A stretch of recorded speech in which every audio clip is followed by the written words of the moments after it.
Hey, Westbrook. Mayor David Morse here, and I'm joined today by Dr. Peter Lancia, who's the superintendent of the Westbrook Schools, Katy Rice, who is the vice chair of the Westbrook School Committee, and Jen Munro, who is the city councilor and chair of the City Council's Finance Committee. And we're here to talk to you about the school budget ahead of the referendum happening on June 10th. Voting is currently underway on the school budget at City Hall. And as a reminder, there's also a second item on the ballot this year, which is a question on voting for the budget. That question is, do you wish to continue to have the voters in Westbrook vote each year on the school department's annual budget? So to help everybody understand what they're voting on this year, I've invited everyone here today to talk about what's in the school budget and what the impact of this budget will be on taxpayers. I just want to start by talking about that impact a little bit. The first question I'm usually asked by voters is, well, what is the tax increase going to mean for me this year? And so in terms of dollars and cents, the overall increase in the budget, so not just the school budget, but the city budget, the school budget, the county budget, all together, we estimate is going to result in an increase of 57 cents on the mill rate. That's a 3.85% increase over the current year. And in terms of dollars and cents for the average median homeowner, which is about a home that's valued at around $340,500, that will result in an increase of about $199 on your annual tax bill. Of that 57-cent increase, about 51% of that is attributable to the school portion of the budget, and that is the only portion of the budget that's on the ballot this year. That's an important point that I wanted to remind people about, is that when they're voting on the budget, they're only voting on that one section of the budget, the school portion. And so we want to make sure that everybody has their questions answered, and this is an opportunity to try and do that. Dr. Lancia, maybe you could start by talking to us about the budget development process and how we've arrived and started, or how we'd arrived where we are now, and what the starting point of that process is. Sure, I'd be happy to, and thanks for hosting this event. I hope people watch it and enjoy the conversation. Budget development in the schools is really a year-round process, although we start really developing the next year's budget in earnest in October. We start by looking at our needs, our spending patterns, our data that helps us to determine where to begin. We ask administrators to talk with their staff about current needs as well as future needs. We look at our enrollment patterns. We look at our specific program enrollment patterns like special education, multilingual programs. This year, we also sent out two surveys, a survey to community members, to families, for some input into the budget process, as well as to our staff. We had a great response. Over 200 responses came in with those surveys to give us some feedback as we begin to develop the budget. All of that takes place in the fall, and then in January, the school administrators submit their requests to me. Throughout the month of January and even into February, the director of school finance and the assistant superintendent and I meet with every cost center manager to go line by line through the budget, look at every continuing request for continuing programming, as well as any new requests. We again look at data, we look at patterns in order to see if we move that into what becomes the leadership budget. We develop that throughout the month of February. We make some reductions based on the initial requests. We make some adjustments. We look at ways to make some things happen that might involve reorganization or some reductions in some areas and some additions in other areas. All of that happens until the beginning of March, when I present the leadership team's budget to the school committee, which begins the public portion of the budget development. So Katy, you're on the school committee. Can you tell us, how the school committee picks up the budget process from there, and how do you review the proposed budget? I'd be happy to. So once the budget has been presented to us, we then go cost center by cost center, line by line. We ask many, many questions to make sure that the budget that we end up with in the end is the most responsible, not only to our schools and our staff and our students, but to the taxpayers as well. Our goal through all this, as we go through, we have things that we bring back up in a revisit meeting, where we get more answers to questions that we had that maybe we didn't have access to right away. We discuss it all again for another time to make sure that the decision we made is the right one. If there are things that we need to cut, if there are ways that, we can, like Dr. Lancia said, reorganize, reallocate, to make sure that we're meeting the needs of all of our students. And our needs are great. We also do consider the fact that we're all taxpayers sitting on the school committee. A lot of our staff are taxpayers as well. So we recognize the need for us to keep that fiscally responsible line, but at the same time, making sure that we're not cutting things out of our budget that would be detrimental to the growth of our schools and our students. And so those meetings are all open to the public. We are always happy to have people attend. And if they can't attend, to send us an email or call us on the phone and give us your feedback so we can present that and consider that as we are talking about all this. I've been to a bunch of your meetings, and one thing that I would say that I've noticed in the few years that I've been paying attention to those meetings is that there's often a lot of vigorous discussion and debate, over even small amounts of spending. And so I think people would be surprised to participate in those meetings and see just how much scrutiny every bit of spending your budget gets. I'd also like to remind people that a lot of what we do, we look to find other funding sources. There is a great deal of grant money that we are either that's what I'm looking for, eligible for. Yeah. That we're either eligible for, or people have sought out to help cover some of the programming needs that we have.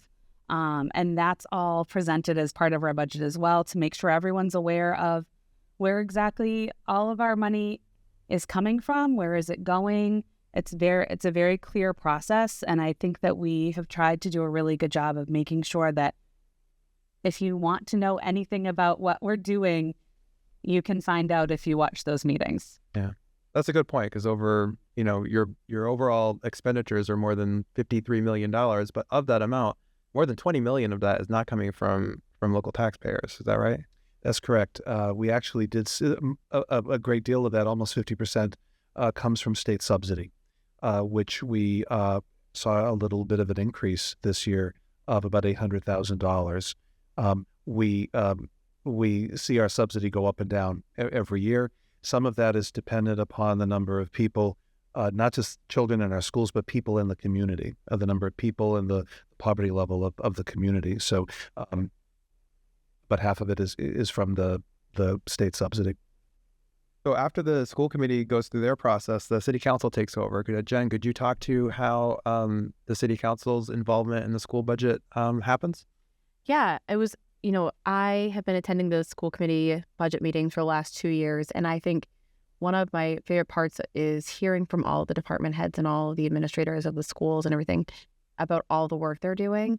You really get to hear from them and see exactly where they're spending their money, where they're seeing increases, where they're having success. And so as a city councilor who doesn't get to attend all the school committee meetings, to hear from all of that in one meeting, I would recommend that anyone in the community go listen to them just to learn more about our schools and what they're doing. But I was able, I was really thankful for being invited into the process and being allowed to sit up front and ask questions and make sure that anything that has either come to me from a constituent or I think a constituent might ask, that I can ask that in real time and get feedback, because we know the schools are working so hard and so diligently.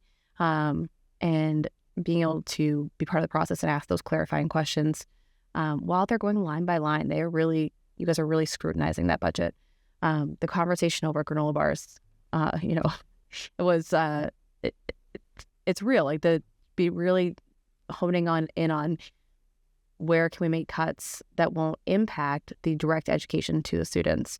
And so I was really fortunate to be part of that process and then bring it back to the city council. I was able to then summarize the 2 weeks of meetings to the counselors, and really emphasize the increases this year were mainly on legal needs for meeting the needs of students in some of our specialized department, special education and multilingual, and really able to kind of help the city council understand that before you guys even came to present your department. And then the city picks up on their own budget cycle, and we go through a similar process, going department by department and hearing from each department head on what we're doing and what the great work that they're doing. And we go through our budget increases, the revenue, the grants, which both the city and the school work really hard to find alternative funding sources for the projects that we're doing. So, we then go through that. We hear from the city, either from the school, you guys come and they present their budget to us. And it was really nice to have so many parents and administrators and educators come out passionately and talking in support of the schools this past budget cycle and in support of everything that you guys are doing. So, and then we go through, we vote to approve the budget, and it passes on to the voters, which is where we are at now, getting ready to vote on the school budget referendum. Yeah. So I would say that after the question of what is the impact on taxes going to be, the most common question I get from voters is, well, what am I voting on this year that's an increase over last year? So Dr. Lancia, could you speak to, what the major components of the increase are in this year's budget? Sure. The schools are growing, which is exciting. Our schools are a very vibrant place to come for kids, for adults. Our schools have a lot to offer. Some of our programs are required programs, and those are the ones that are particularly driving the budget increase. For example, over a quarter of our students have disabilities and require special services from our special education department. This number continues to grow. Just 5 or 6 years ago, it was at about 17%. We're 5% over the state average of 20%. So the number of students with disabilities is driving some of the increase because we have to add some programs to meet the needs of kids, especially our youngest learners with our greatest needs. We call the program Functional Life Skills, and that involves students who may be nonverbal or who may have autism or who may have multiple handicaps, and they're coming to school. In fact, we're still conducting kindergarten registration right now. So if anyone has a kindergartner to register, please do so. About a third of the class is already identified as having special needs. So out of the 180 kids that we anticipate, over 60 already have some special education needs identified. So we're having to add special education programming in terms of a teacher as well as ed techs, support staff, a speech therapist and an occupational therapist to support those needs. Our schools also have a large population and a continuously growing population of students from all over the world. Our multilingual population is now greater than 25% of our school population as well. We speak over 30 languages in our homes, in our schools. English is still the most spoken language, followed by Portuguese, Arabic, Spanish, and French, as well as about 20 other dialects and languages that are spoken. We're required to provide programming for students who come to us in terms of English language development. So the growing program, the growing number of students, especially the number of students who are at the beginning of English language development, that's driving the increase as well. We need to add a teacher at our high school that has really seen the greatest increase in the number of kids, which is a good news. That's indicative that more and more kids are staying at our high school. In the past, we've had students who've moved to Westbrook because they've found housing in Westbrook, but they've asked to stay at Portland High School or Deering High School, where they were living when they first moved to the States. Now they're coming to Westbrook, living in Westbrook, and coming to school in Westbrook and staying here if their housing changes. So we needed to add a high school teacher for multilingual programs, and we also needed to add a multilingual program assistant director to support the needs of intake as well as enrollment, assessment, and supervision of a staff of over 30 people now too. So those are really the two main areas for new programming that drove the increase. But by and large, the increases were due to personnel costs. School is a people business, and we have about 80% of our entire school budget dedicated to personnel costs, salaries and benefits. We have contracts, we have bargaining agreements with teachers, with support staff, and with administrators, working agreements with our other employees. We have about 514 regular employees, plus coaches and substitutes and advisors. Just a couple of years ago, Westbrook's salaries were at the bottom of Cumberland County. And through the contract negotiations and the support of the school committee, our teachers and our support staff salaries, our bus drivers, our cafeteria workers, our administrative assistants, are now on average in Cumberland County.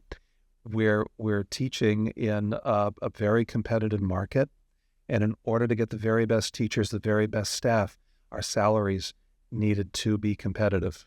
And when I do exit interviews with staff in the last few years, people would come and say they were leaving not because they wanted to leave Westbrook or they found it a better place to be, but because they could drive just a few miles from here and make $10,000 more doing the same job. So salary increases were another significant part of the increase. Actually, it's about 90% of the increase in general. That plus the increase to special education and the increase to multilingual were the three main areas for the increase.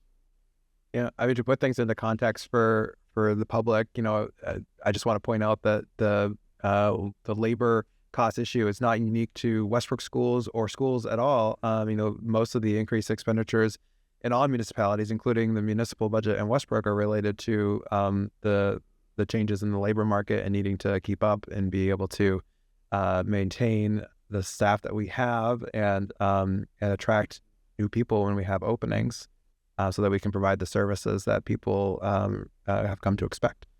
You mentioned that the special services needs in our community are much more than the state average. Almost or more than a quarter of our students have those needs. Is that people often ask me, what is the state doing about that? Is that reflected in the help that we get from the state? It is. We do receive some subsidy increases because of the number of students with special needs, but by and large, the local school community has to absorb the cost for programming. Yeah. And I hope that our friends working on our behalf in Augusta are working on that issue. I mean, and I tell people who talk to me about this all the time that, I think Augusta, really needs to do more for communities like Westbrook that are doing more than our share of helping communities with higher needs. Right. One of the most shocking, I think, statistics for me coming out of this budget cycle was learning that only a couple of years ago, we had one functional life skill classroom in the district. And with the addition of a new one for next year, you'll have 6 functional life skill classrooms next year. Is that at the elementary level? And that's just in 5 or 6 years. That wasn't a long span of time. And but that's a lot of growth for one department in one area. And so, of course, it's going to see a reflection in the budget of an increase. And that was just really shocking to me. So I feel like community members would want to know that too. Dr. Lancia, are there some examples of positions or programs that didn't make it into the budget that you'd like to see in future budgets? Because I think people are curious, what got left on the cutting room floor when it came to this budget? Yeah, and there were some things left on the floor, not just this year, but in past years as well.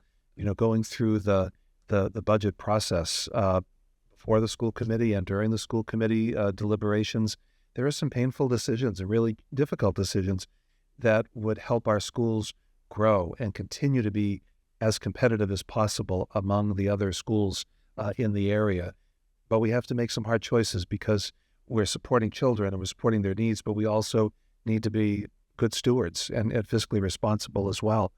In this year's budget, there was a request for an additional English teacher at Westbrook High School who would have provided additional elective classes.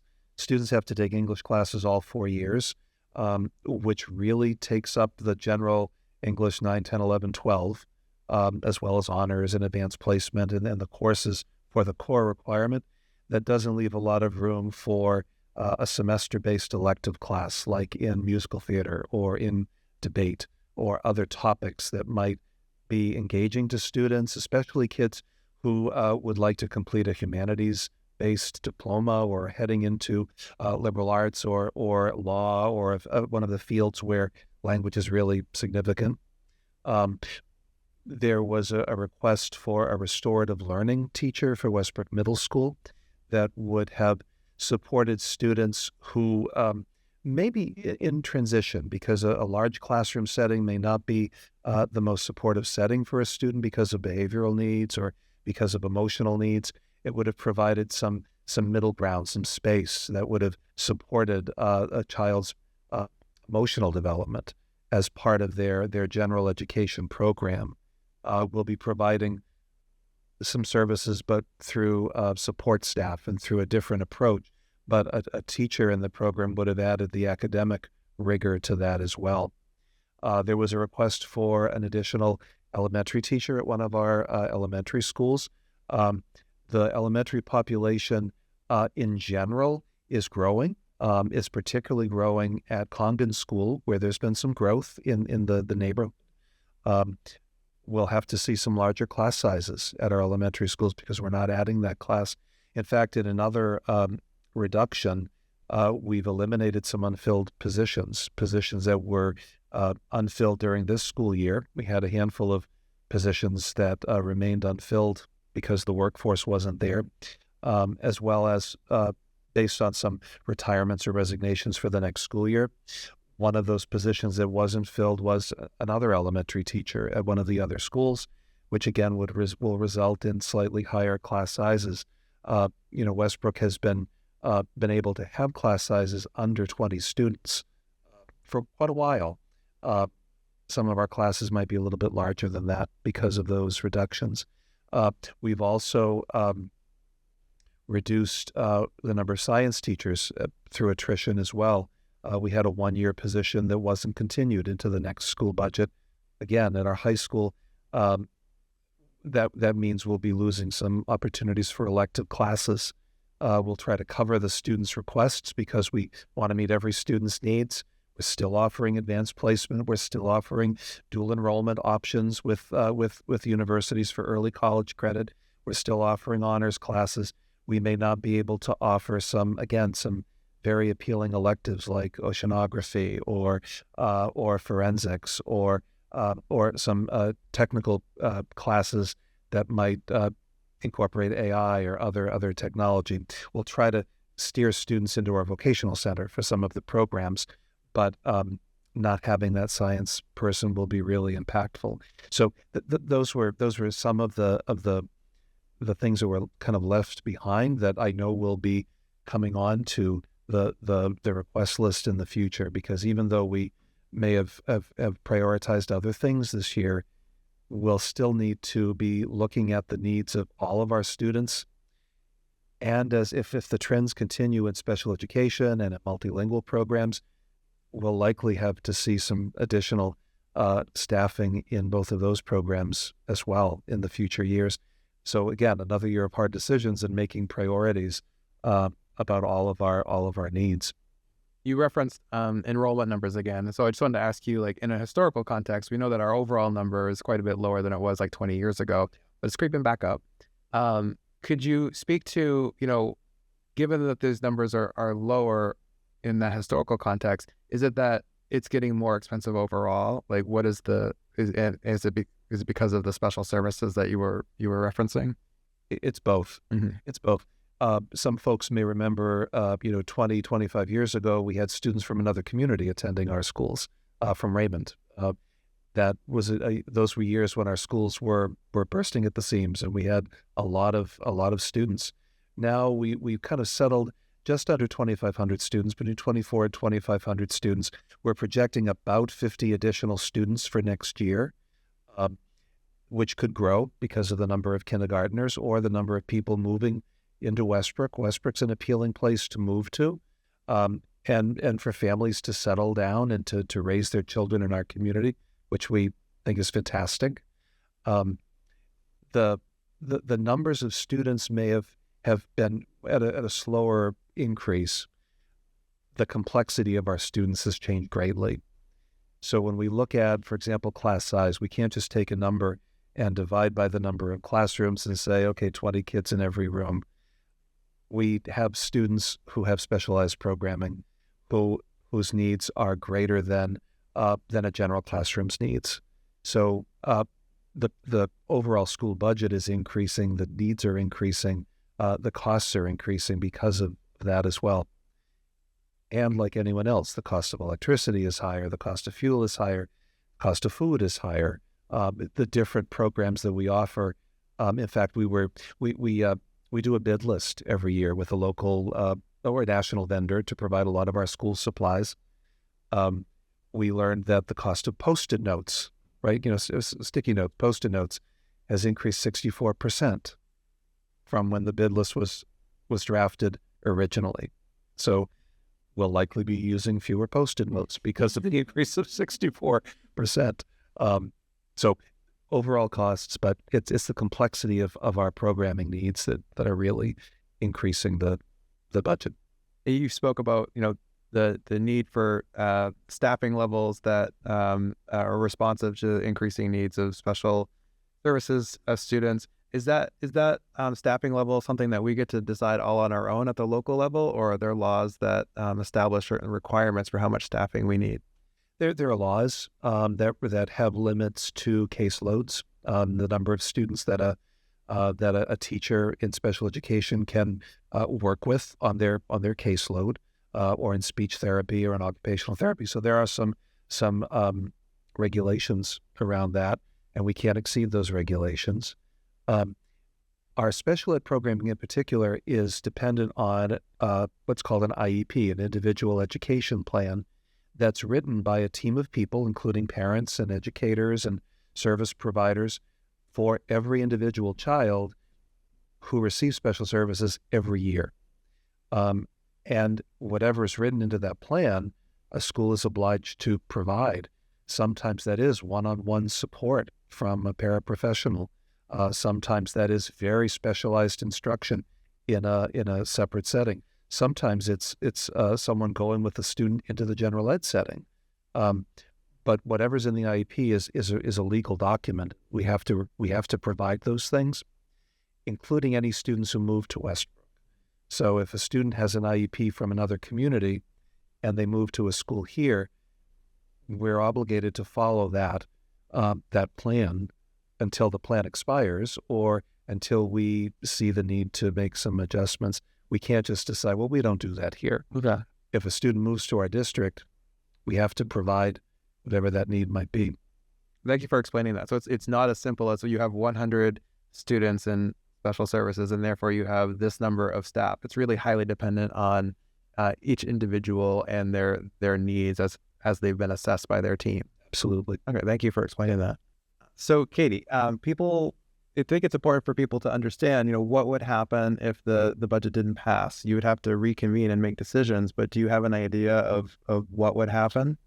So through the budget process, we've already really pared this budget down to about as much as we could without starting to impact any of our programming and having any significant cuts that would be detrimental to our students and our staff.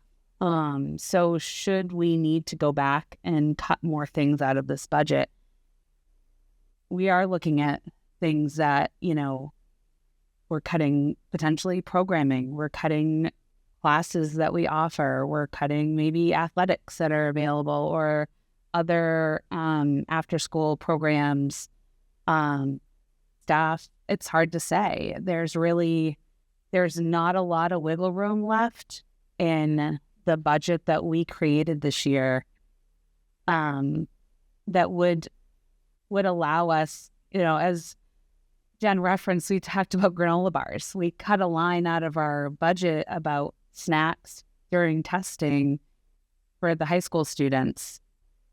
That's where we were at when we were trying to make these very difficult decisions, and finding anything we could take out that didn't directly impact our students' ability to learn, our staff's ability to teach, and the other programming that's important to our students, whether that be athletics, after-school programs, chorus and band, all those things that really, for some students, are the reason they come to school every day. I think we all can relate or knew someone that they didn't go to school because they wanted to. They went to school because they had to, and fortunately, at the end of the day, they could go play baseball, or they could go to track, or they could go to the theater, or they could be in the marching band.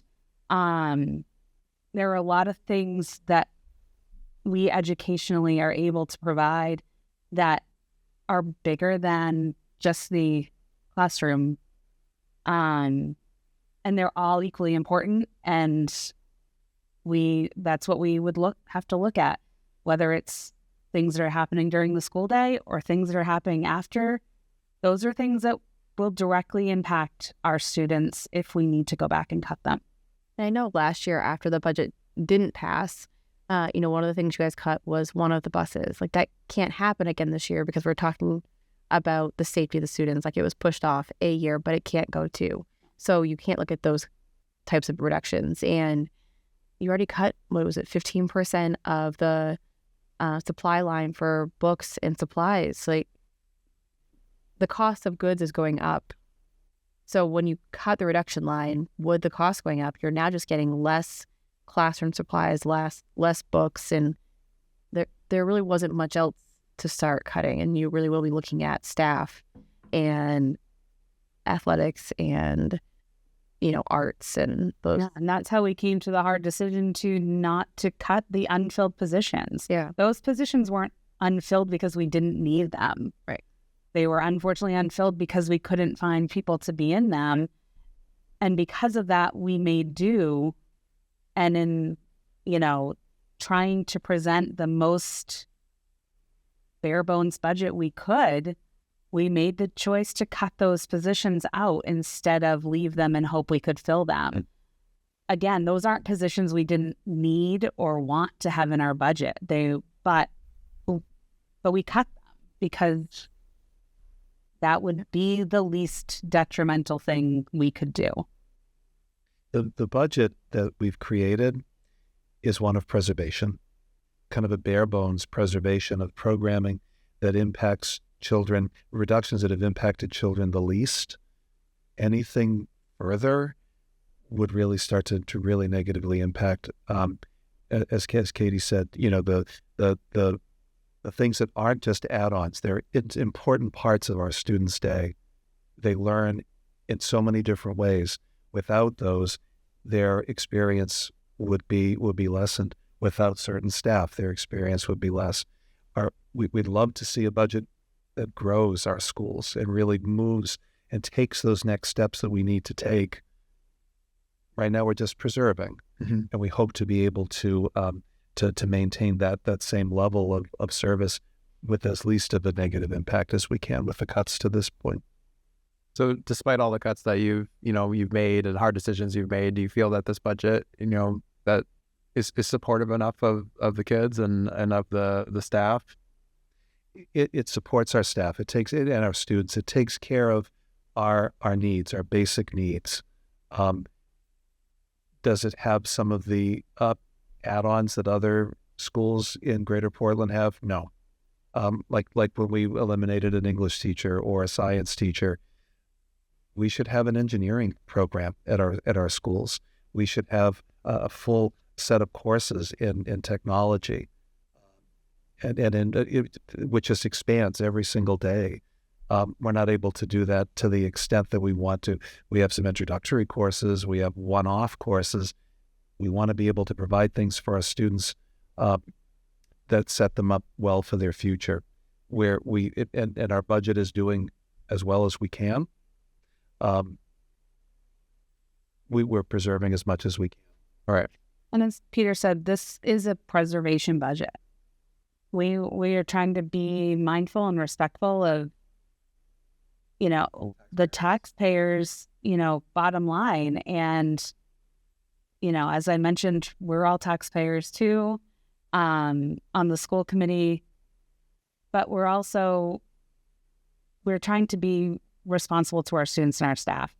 And this budget this year can't continue moving forward. This is not, if we are going to grow our schools and continue to be better and provide more for our students and more opportunity and better growth, this budget isn't doing that this year, but we're okay with, we can do that this year. We can come in with a budget that is preserving what we absolutely must have to not hinder our students, but moving forward to grow our schools, to grow our students' options for how they see the world and how they learn. This isn't the budget that can do that. It feels like this year's budget is a response in many ways to last year's budget, which, was a significant increase. And in recognizing the impact to taxpayers going into this year, it really felt on both sides of the budget, as far as the municipal and the schools, that everybody went into it with the mindset of, we have to be mindful of the impact that last year's budget had. And so having as you call it, a preservation budget, and deferring many of the things that you said were left on the floor, but are the framework for things that you want to ask for in future budgets, was something that was necessary in light of the not just the budget from last year, but also just the economy that we're all experiencing. Costs are going up, and we need to be mindful of that. And I think that that was on everybody's mind, every city councilor, every school committee member throughout this process. This was a really hard budget cycle to sit through. This is my fourth that I've been involved in, and I would say for sure last year was hard. Having to come back to the table and figure out what else we could cut was hard, but this year was maybe even harder, because right from the start we knew there wasn't wiggle room, and we really, really had to make some really difficult decisions. And if anyone was able to watch those meetings or goes back and watches them, you'll see there was a lot of emotion. There were some very big feelings during those meetings. There was a lot of strife amongst the school committee members and our leadership team that presented to us, in just trying to come up with something that could work for everyone. I'm glad that all these meetings, were videoed and are available to the public, because it does give people the opportunity who weren't aware of the process when it was going on, or not, able to attend. They can even now go back and watch those meetings, and I encourage them to certainly do that. I would as well. And it's not just, watch the pain of the school committee making cuts. There was a lot of reason to celebrate in the schools too. Each of the administrators, each of the cost center managers talked about their programs and talked about what's happening in our schools. Schools are sometimes the most private thing in the world. No one really knows what happens inside of schools unless you're in there every day. This was an opportunity to really show the general public, and the videos show that as well. This is how dynamic we are. This is what your schools are. This is why we want you to invest in our schools, because of the good things that we're doing, the great things that our kids are accomplishing. The city council has student representatives. The school committee has student representatives who are magnificent. We had students speak at meetings, at public meetings, so eloquently. That's who our schools are. And those videos, if you watch them, they're long. They're long videos. There was over like 25 hours worth of meetings. Maybe you could fast forward. But there's a lot of cause to celebrate, too, in what is in the school budget, but what's in our schools. Yeah. And I've been, talking to taxpayers and constituents and kind of giving the direction of maybe you don't have 25 hours to watch all of it back, but, do you work in, a certain department that you have more of an interest in that? Do you have a kid at Congan? Go look at Congan's budget. Find out what the video where Congan, Mr. Bisson came and spoke, and watch that back. Like, pick one department, one cost center to start with, and learn about that, and then go from there, because it can be overwhelming to try and understand any of our budgets. So start small, start with an area of interest, and email your representatives and ask them questions. We're all happy to answer questions. We all feel very passionately about all the great work that's happening and want to talk about it. So if you're watching it, you have a question, reach out to people, ask them, and start that conversation. Start it with your neighbors. And I think that's kind of how we get our community more involved in this process, and understanding the process better is to be as, participate as much as possible and reach out and create a dialogue. Yeah. Thanks, Jen. I think that, anybody who's watching right now and has found what anyone said today, useful, but wants to hear more, should definitely feel free to continue this conversation one-on-one with any one of us or with anyone on the school committee, particularly. And don't be afraid to reach out, because I know that everyone here has responded individually to people before, and they're happy to do so. Yep. So thank you all for coming today. And is there any closing message that you have, Dr. Lancia, for any voters who, if you had a chance to say one last thing to anyone before they went into the voting booth? I'll just reinforce, find out about our schools. If you have children in our schools, find out more. Sometimes kids don't tell you everything, so ask questions. If you don't have children in our schools, if you used to have children in our schools, come and visit. Call me. I'd love to walk you through any of our schools at any time. I'd love to talk about that.